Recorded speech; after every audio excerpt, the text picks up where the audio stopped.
Um, he's very good. I mean, he is very very good. You know what I'm saying? He's one of the best. And then we got Malik Harrison, who's 6'3", 247 pounds from Ohio State. Now he's a pretty good one as well, and he's a second or third round talent. And these are your top three linebackers that you can choose between second and third round, depending how far they fall. So a lot of that can be broken down when the draft comes. When the draft gets closer and closer, then we'll know exactly which player the Eagles are going to pick by rounds. Then cornerback. The top three cornerbacks.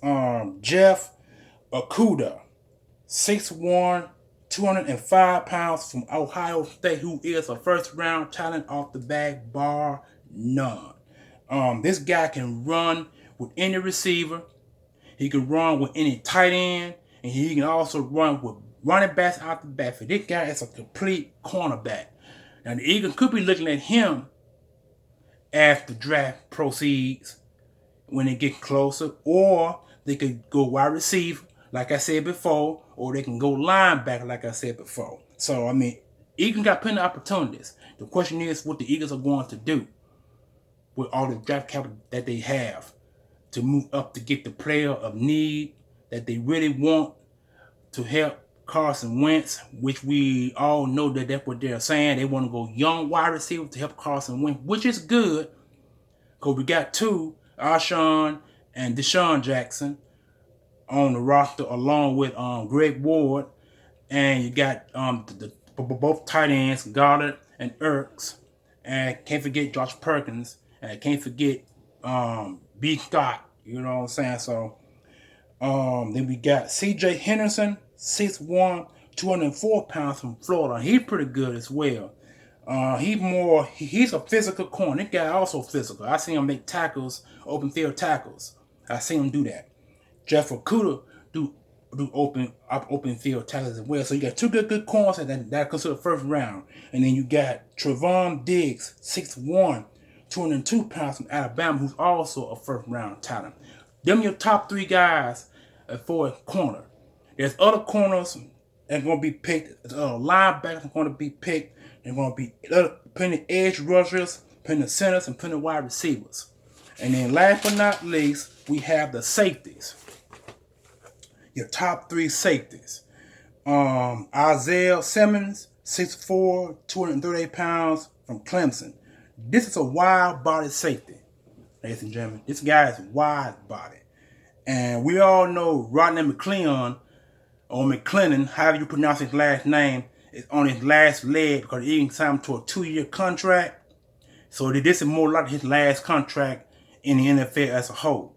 You know what I'm saying? But he has a Super Bowl ring with the Eagles. He helped them win our first Super Bowl, but he was hurt during the Super Bowl time. You know what I'm saying? So we need another safety to play center field. So the Eagles could go for Isaiah Simmons with the first round, 21 overall pick. I guess he's 6'4". He's a big guy, 238 pounds, who probably can play linebacker as well, or he could probably convert to linebacker. I don't know. I mean, 238 pounds is pretty big. That's large for a safety, and 6'4". Then we got Xavier McKinley, who is 6'1", 201 pounds from Alabama. Now, he's pretty good too. I've seen him play. He makes a lot of open field tackles. He can also cover running backs and tight ends out the backfield as well. I've seen him play. But he's short in stature. So that means that if he's playing over a 6'4" or 6'5" tight end, he got to do a whole lot of jumping to block out or knock out balls coming for the tight end. And then you got Grant Delpit. Grant Delpit, 6'2", 214 pounds from LSU. He's a first or second round talent. This guy is also physical. We all know when you play safety, you got to be physical at the point of attack. You got to tackle. You got to bring the running back down, the tight end down, wide receiver down. And if running back coming out the backfield, you got to bring him down or hit him. These guys are are not mediocre, because these guys are considered first, second, and third round talent. And when you get players, pretty good players in your first 3 picks or your first 4 picks, or it could be a reversal of fortune, you have a bad first, second, third pick, and your 4th, 5th, and 6th, and 7th round picks be the better of the 2. So I mean, a lot could be chastised going forward with this NFL draft. And boy, I mean, I'm talking about there could be a lot of switcherooing going on. There could be a lot of trades going on. The Eagles got now, since I broke down all the players, all your top tier players, top 10, top 4, top 3, or however you want to put it, when it all comes said and done, it's all about making the right decisions for your team. You got to pick the right player for your team, or players for your team, because we all know it's not an I. One man can't do it by itself, but one man can make a difference to make everything better. Or it's a we, which means it's a group effort. One player can make a difference when it's a group effort. Everybody has to be involved when it comes to on offense, defense, and special teams. It's all about communication. It's all about technique, all about sound, and most importantly, it's all about getting to the ball. We all know that. It's all about getting to the football. Where the football at is where you make your tackle. And if you're throwing your ball, you know where the ball has to go. To a tight end, the wide receivers, or the running backs, depending on who's catching the ball out of the backfield. Or a few trick plays where a offensive lineman or defensive lineman can catch the ball for first downs. Or fullbacks. That's the other thing to the Eagles. To me, the Eagles need another fullback. We haven't had a fullback in years. Our last fullback was Leonard Weaver. I'm quite sure you guys remember he is division number 43 before we got Sproles. Sproles is our second number 43 jersey player, but we all know Leonard Weaver was the first 43 player. And he was a fullback, but he was more than a fullback. He was more like a Mike Allstott. If you guys remember Mike Allstott has 7,000 yards rushing. The boy had three or seven 1,000 yard seasons, and he's a multiple Pro Bowler. I don't understand why he's not even in the Hall of Fame. The guy had 7,000 yards, and he had a Super Bowl. You know what I'm saying? Mike Allstott was a complete fullback. If you guys remember, if you guys can go back, if you remember Kevin Turner, who the Eagles bought in from New England to come to Philadelphia, and he played about a good 3 or 4 years with the Eagles until concussion started in his career. So concussion ended Kevin Turner's career, and we all know Leonard Weaver's career ended on a bad leg break, his knee, and that knee in his season because he couldn't get back on the field after 2 years after the injury. So that's why Leonard's career ended. But his best years were with the Philadelphia Eagles because he played 2 years on a 2-year contract, and then we signed that second contract with the Eagles, which was 4 years. The third year of that 3-year deal that he signed, he hurt his knee, and that ended his season and ended his career. So I think we need another fullback. And just my opinion, because fullbacks can block and help with the blocking game. They can help balls out of the backfield. There's 2 or 3 teams in the NFL that's still using fullbacks. That's Green Bay, San Francisco, and I want to say the Oakland Raiders. Give me your own 3 teams that's still using fullbacks in this league. The Eagles need to be the 4th team to take a fullback in the 5th or 6th round of this NFL draft, because there's about 2 or 3 of them in this in this book. That's what I want to believe. So because fullbacks are about to be obsolete, and there's still some fullbacks out there that could be drafted or they could be bought in as a rookie free agent. All I know, we need a fullback badly, and we haven't had a fullback since Leonard Weaver. If you guys remember, Leonard Weaver was our last fullback the Eagles had. But we haven't had any after that because Andy Reid changed his system at the time. He went, instead of going with the West Coast offense that he normally went with.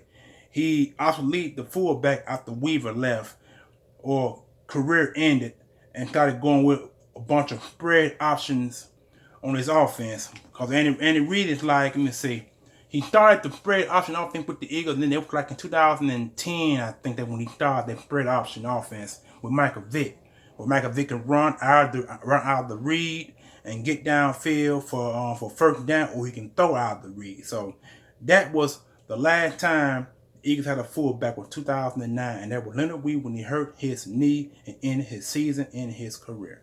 But anyway, that's what I want to bring to you guys. That was my draft analysis for the 2020 NFL Draft. Like I said before, the NFL is going to go virtual reality, which means that players and coaches are going to be at home, and they're going to make their calls via Skype or via FaceTime. Now, if you got the iPad, if the players got the iPad or the iPhone, the coaches who are going to pick them can talk to them either by phone or talk to them by virtual reality, which is on FaceTime or Skype or any other social media app that does a bunch of that. And personally, that's kind of cool if you think about it. And like I said before, it's gonna be worth it. In my opinion, it's gonna be worth it. So with that being said, this is your boy, the Green Talons, coming at you guys wearing my Carson Wentz jersey, who need the help. As you can see, Carson Wentz. And as you can see behind you, the Super Bowl championship banner. We need another one of these. So I'm gonna say this one time, and I'm gonna end it on a high note. Howie Roseman, you gotta do a better job, man. The last two drafts that you had were duds. And that dud started with Derek Barnett. I don't want to put the boy down, you know what I'm saying, because he's now entering he's now about to enter his 4th year in the league, and he haven't done much of anything. Now, his first year he played, his second year, 2018, his season ended on a broken leg. And he came back 2019 with the past season and didn't do much of anything because he was on and off the field with injuries. So we haven't seen much production out of Derek Barnett. So I'm hoping this year be the year that he can start getting double-digit sacks, because, see, if he don't get no double-digit sacks, it's more than unlikely that he will not be back with the Philadelphia Eagles. They could use him as trade bait, or they could trade him to a team that uses a 3-4, because to me, Derek Barnett is more of a 3-4 defensive end, because he's too short. He's too short, and he's not wide body like Graham. See, Graham has a wide body. He can play outside linebacker, which is what he did in college and what he did in Chip Kelly's system, or he can play both hands down to the ground and rush the passer. Derek Barnett is too small to play hands down. He's more of an outside rusher, stand-up outside rusher. And I don't know why the Eagles made that pick in the first place. And a lot of you fans out there probably question that pick. I've been questioning that pick for quite some time. And if it sucks to hear me say it come out of my mouth, then I feel sorry for you all. You know what I'm saying? Because to me, that was a bad pick.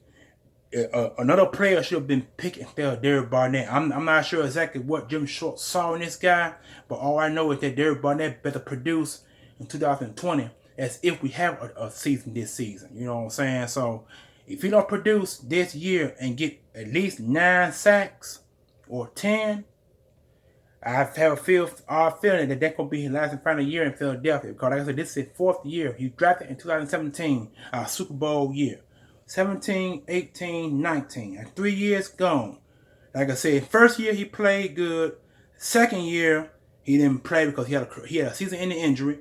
Third year, which was last year, and he was on off the field due to injury. And now this year, which is which is still up in the air as far as NFL concerned, because the COVID-19 virus is messed up a lot of things. So we don't know how that's gonna go. But this is the 4th year for Derek Barnett. He's playing under a 4-year deal, but he has an option.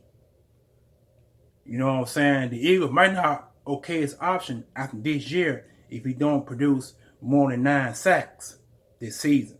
So enough of that to be said. I hope you guys enjoyed my video. Give me a thumbs up. Subscribe to my channel.